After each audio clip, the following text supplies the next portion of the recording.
So first very important thing you can notice here. What is it? What is bubble baby syndrome? So the bubble baby syndrome is for the daily practice, like for our daily references.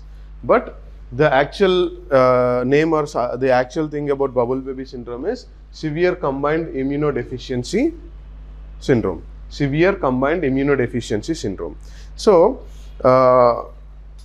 listen up here before you write something. I'll tell you what this thing is about. So what happens is, you all know the immunity is very much low in the newborns, or like till the baby finishes his first year or up to 5 years also, the immunity is very low. So initially for the babies who are born, the immune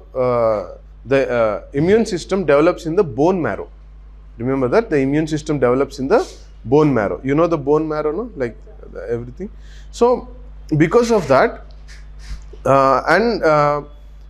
because that it develops in the bone marrow, and the other things are not very much with respect to immune system are not very much active in the babies, they are very much prone to many infections. See, in babies, especially during winters, you find them with cold all throughout the winter season, or they are very much susceptible for fevers. Any normal mosquito bite would also cause them certain infections and diseases also. So in that light, we have to remember that for the babies and for the infants, especially till they finish the age of 5 years, the immunity is very low. So what happens here is, this particular bubble baby syndrome makes it even worse. Like just a wind, if the baby is exposed to a different kind of wind, that itself will cause her certain kind of diseases and infections. The immunity is very much compromised. So because of the less immunity, because of the low immunity levels, they are always put under certain conditions. They are always they are put under certain conditions, or they are protected under only into certain environment. They are not exposed to different environments. Okay, you can't take those babies with bubble baby syndrome to different places along with you. Like as you keep visiting, or any normal other babies keep visiting, you can't take them to different places, because any little bit change in the atmosphere or little bit change in the surroundings can cause infections to them. That means they are living in a bubble. They are supposed to live in a bubble kind of thing, like in a very closed and limited spaces, or limited environment, or very controlled environment. That is the reason this is called bubble baby syndrome. Okay, so generally we know that the immune system develops in the bone marrows. What happens in this severe combined immunodeficiency syndrome is, you have to remember, we all know, like we have red blood cells, white blood cells, and platelets. What are the particular blood cells which keep fighting and start preventing the infections? WBC, white blood cells. So white blood cells are part of, they protect the body from foreign infections, or foreign bodies, or foreign parasites, or foreign microorganisms. Okay, so these prevent. Remember very carefully, WBC actually prevents the infection from coming into the body by fighting ahead, just even before the infection comes in. Once the infection comes in, what takes the role of this particular, what takes the role is the lymphocytes. Lymphocytes, right? WBC. So what happens in babies is, these in the bone marrow, these start developing. What are those? RBC, WBC, and platelets, right? Whenever someone is affected with dengue, what keeps falling? Platelet. No, platelets. Platelets. There is fall in the level of platelets. That's why, like, one of my wife's teacher was recently lost her life just because of dengue. It can be that severe. Okay, because the platelets follow. Okay, in WBC, WBC directly starts it's like a prevention mechanism. It acts as a prevention. It keeps fighting with the infection even before it starts coming into the body. And once it comes into the body, what comes into play? The lymphocytes. Okay, there are lymphocytes. In lymphocytes, what do you have? T cells and B cells. Okay. In lymphocytes, you have T cells and B cells. So T cells, what they do is they identify, attack and kill the invaders. What they do? The T cells, they identify that particular infection or particular microorganism and they kill the invaders. Invaders in the sense, those microorganisms or those infectious bacteria which are trying to, bacteria, viruses, any microorganism which is foreign to the body, which is not assimilated into the body and which is foreign to the body. When they try to invade into the body, these T cells identify and kill that particular infection or the microorganisms. What do B cells do is, B cells actually create the antigens for that particular, antibodies. They actually create the antibodies. So the things coming into your body are antigens. The foreign invaders or foreign microorganisms, those into your body are antigens. So the T cells identify those microorganisms or those invaders or external infections and kill them. Once the infection is into your body, if that has started affecting your body, the B cells, they create the required antibodies. They start creating the required antibodies. They remember that kind of infection. They remember what kind of infection has hit what kind of infection the T cells are fighting, what kind of infection the T cells are killing, what are the invaders the T cells have identified. That the B cells remember and they provide certain antigens. They create those antigens to fight those infections. Okay, fair enough. So what happens in this particular syndrome, severe combined immunodeficiency syndrome, is these two lymphocytes or the two kinds of cells which are responsible for identifying the invader and killing the invader and also creating the antibodies that are required, these two are affected. This is a combined immunodeficiency. The deficiency is because of caused because of the low numbers of or the low efficiency of T and B cells. When these both are affected and when these both do not function to the levels they are supposed to function, this particular thing happens. What happens? The bubble baby syndrome. See, in this particular syndrome, they get affected very easily. Like in this particular syndrome, remember the lymphocytes are either less in number or they are not functioning properly. Lymphocytes are either less in number or they are not functioning properly. Understood? The external invaders or external infections can be what they can be. They can be viruses, they can be bacteria, they can be fungi. Okay? All these things.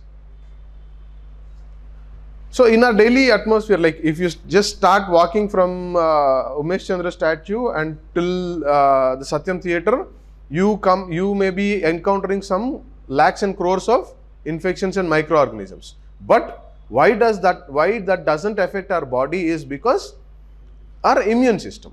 And to certain people, just the change in the weather can cause cold and fever, headache and all. For few people, they can completely resist that. Understood? That is because of the little bit of changes in the immune system. Understood? So that is the thing. Understood the bubble baby syndrome, right? Next, what are the causes? What are the causes is like this is generally a genetic disorder. This is transferred. This generally comes from parents to the babies. It's a very rare genetic disorder. And it is life-threatening. It's life-threatening. It is a very rare genetic disorder. And remember, this particular syndrome, in this particular syndrome, the primary immune system is affected. The primary immune system is nothing but the lymphocytes. To be specific, the lymphocytes and in general the WBC. WBC are everything. Like it's the immune system. What are the causes? I've told you, they pass from parents to the kids. And what are the symptoms? The symptoms are like very clear. Like generally in babies, there are two main things that keep happening. Okay, symptoms. One thing is they easily catch up cold. the flu. They easily catch up cold. That is one thing. And the other is like they catch up diarrhea, chronic diarrhea. They show signs of non-survival. It becomes difficult for them to survive. Like they give that signs, and like they'll get some mouth infections, oral infections, respiratory problems. Respiratory problems are very common in kids, and in this particular case it's more chronic. Okay, and bacterial fungal infections, one after the other, they keep affecting. And what is the treatment? The treatment with respect to this is stem cell therapy, stem cell transplantation or stem cell therapy. This particular thing we are discussing in a very calm, normal atmosphere, but this is like this. If any child is diagnosed with this particular syndrome, they actually, how they do affect is that is called like pediatric emergency. They call that pediatric emergency. It is very difficult to treat these people, and they are always kept in like those NICUs and closely monitored throughout all the time. Okay, this is bubble baby syndrome.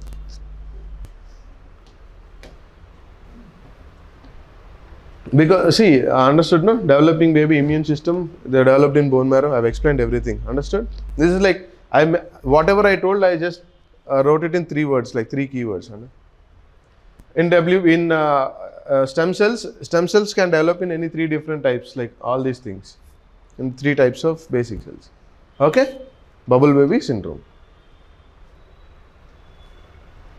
Next, what do we have?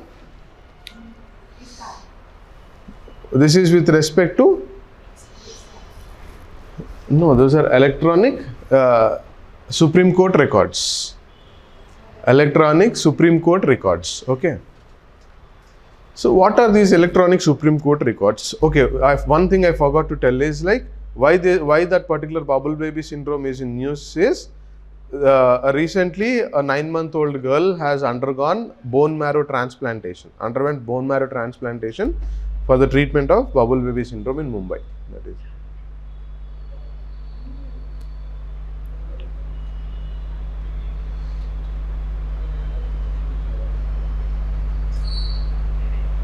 This is a portal.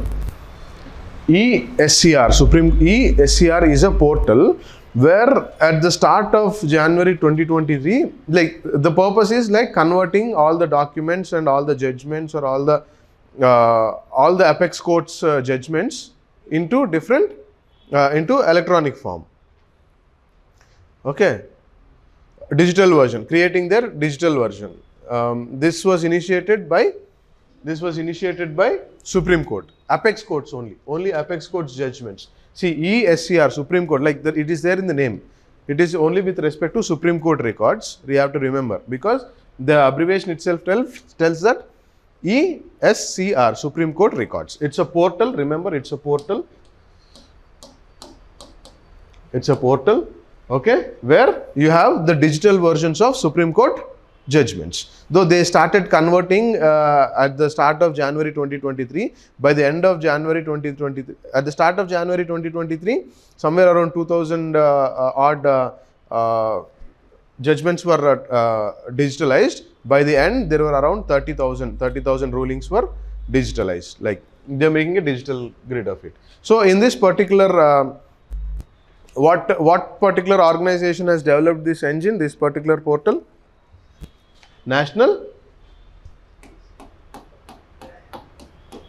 NIC. What is NIC? National Informatics Center. National Informatics Center.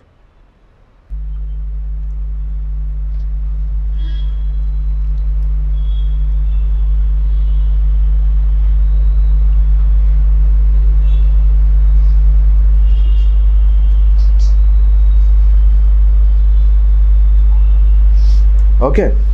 So in this particular, because this topic is out, it's essential to know about National Judicial Data Grid. Closely observe, ESCR is with respect to the apex court, only the apex court rulings and judgments. But National Judicial Data Grid, it is national. That means the entire judiciary comes under this ambit. Entire judiciary data grid. That means they are compiling all the data with respect to the cases, registered cases, pending cases, ongoing cases, cases where judgments are out. All these are put under, they're taking efforts to put everything in the digital format. Understood? Throughout everything that is disposed, ruling or judgment, cases which are ongoing, cases which are pending, everything throughout, everything concerning judiciary, they are going to put into this data grid. And this again is developed by National Informatics Center in close coordination with the in-house computer cell. The Supreme Court or the courts itself and the judiciary itself has certain computer cell, and the registry, they keep coordinating with them and they keep updating it periodically. Okay? Yeah, high courts could untai. High courts could indulo. So we have studied two things: ESCR, National Judicial Data Grid. Okay, and for you guys, NIC is the homework. Understand? Try to know about NIC.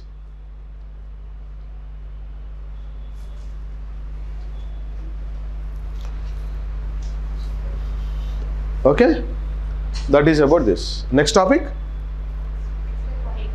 X-ray polarimeter satellite, XPOSat mission. This mission is very special because this is first of its kind. Understood? So what does this particular mission do? It studies the space activities. What does this do? And remember, this is launched using PSLV satellite, PSLV C58.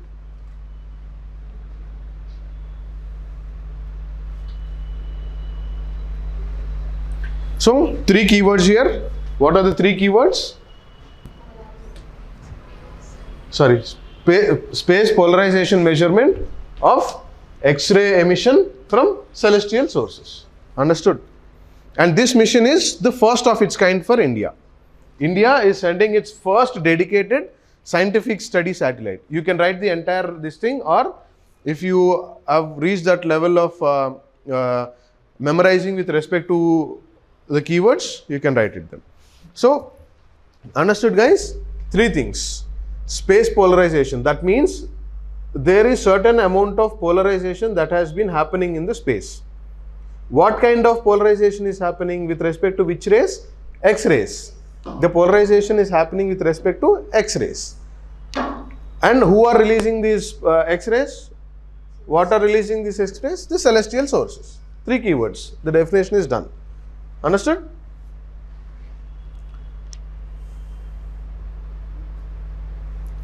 And so, in order to study this particular, in order to study this this phenomenon of polarization of X-rays by celestial objects, there are two payloads. What are those? Polix, expect. Okay, Polix and expect.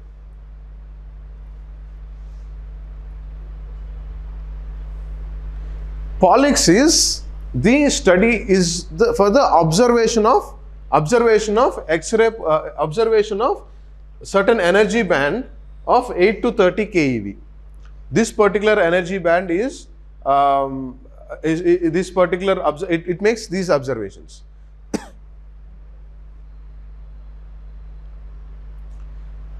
Polix is the X-ray polarimeter. It's an X-ray polarimeter that is for the observation of energy band of 80 to 30 keV.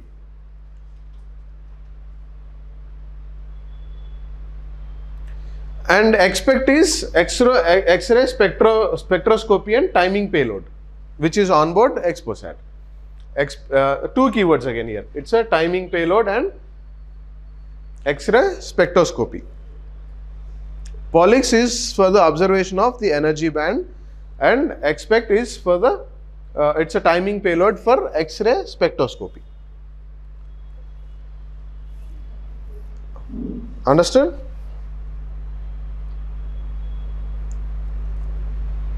And this is also the first payload which is completely dedicated for the X-ray spectroscopy, for the study of X-rays, for the study of polarization of the X-rays. A dedicated payload is polix. That is what we have sent this time.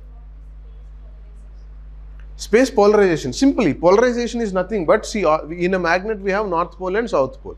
And in electrons and all the things, we have positive and negative charges. What happens is, in the space, whenever an emission happens or whenever celestial objects are releasing certain energy, in this matter, they are releasing X-rays.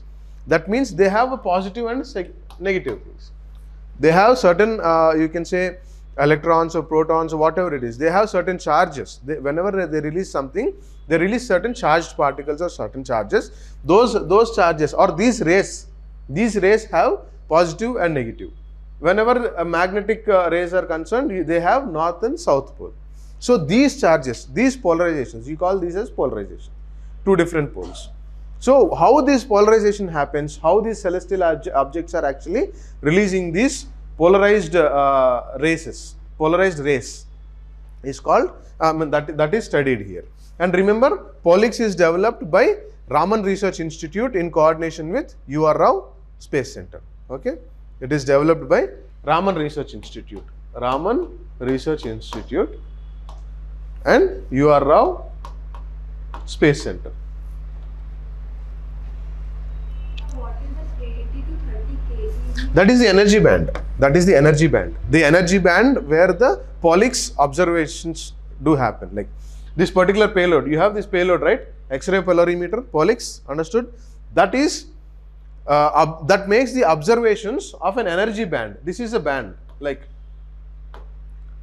you have energy bands in the space. And like in physics, when you come across physics and science and technology, you'll study more about energy bands. This is the energy band in which this particular payload makes its observations with respect to X-ray polarization. Okay.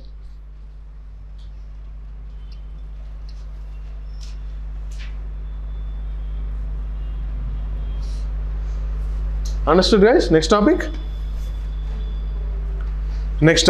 Eurozone. First thing, before we go into it, you have to know about difference between Eurozone, European Union, European Commission. Have you come across all these things? These are three different things. Understood? One of them is Eurozone.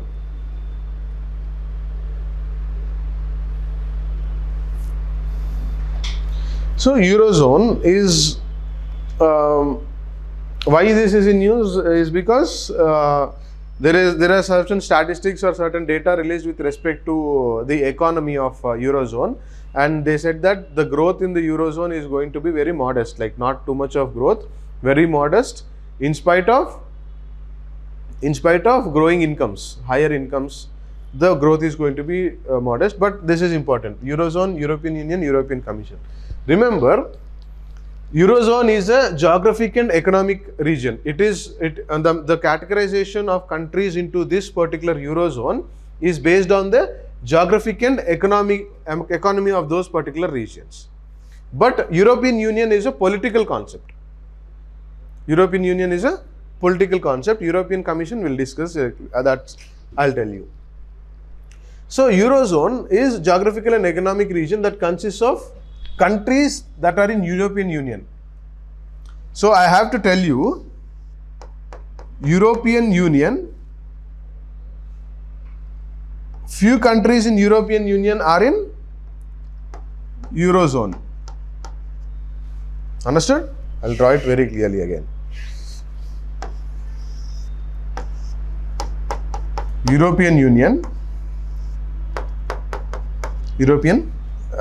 Eurozone.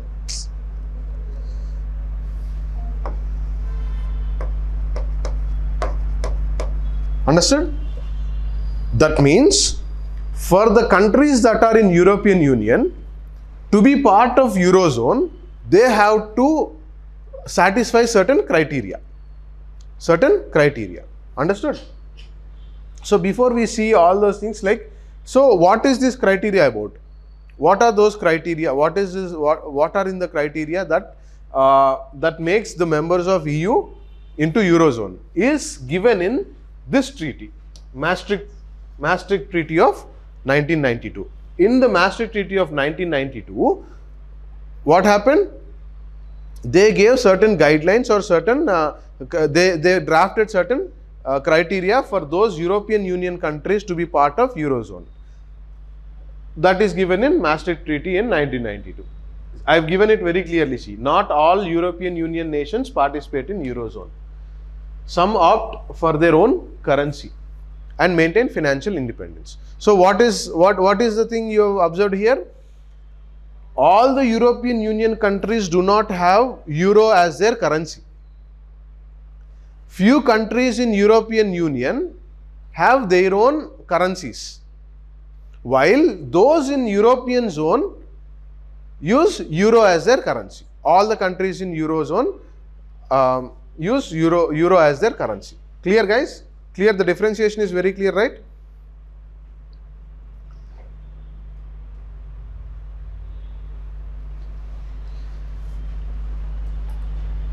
As on January 2023, as per type of January 2023, the number of countries in Eurozone are 20 countries. There are only 20 countries in the Eurozone. Out of so many countries in the European Union, there are only 20 countries in the Eurozone.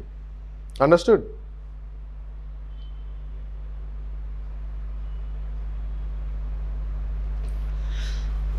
And so there is a currency for the Eurozone, correct?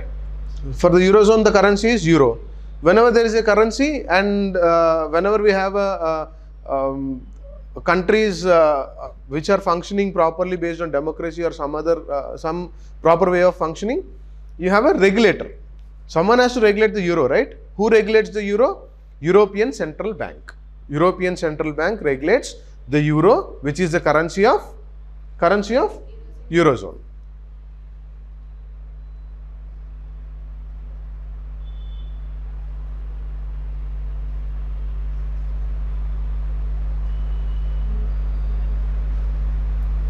Understood?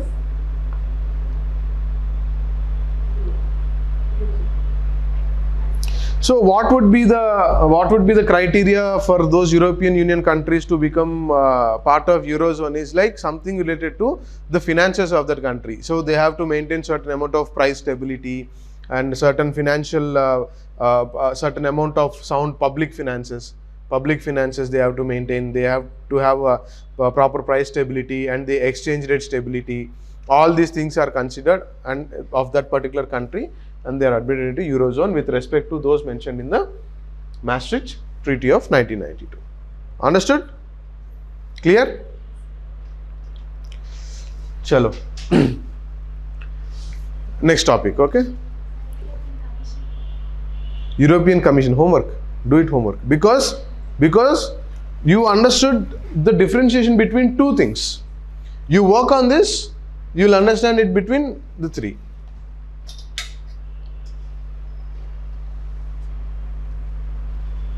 European Commission is nothing but it's an executive arm of the European Union. It's an institutional executive. That is the reason. It's a very simple topic. That's the reason I gave you as a homework. Understood? So exercise Desert Storm. Exercise Desert Storm is between India and UAE. Correct? India and UAE, because this is in news because this exercise Desert Storm will be taking place between January 2nd and January 15th in Rajasthan. In Rajasthan. It is held in Rajasthan. What did I say? Desert storm, I said. It's a desert cyclone. Okay. I said. So this is exercise Desert Cyclone 2024. It is a joint military exercise between India and UAE. Nothing like that's it.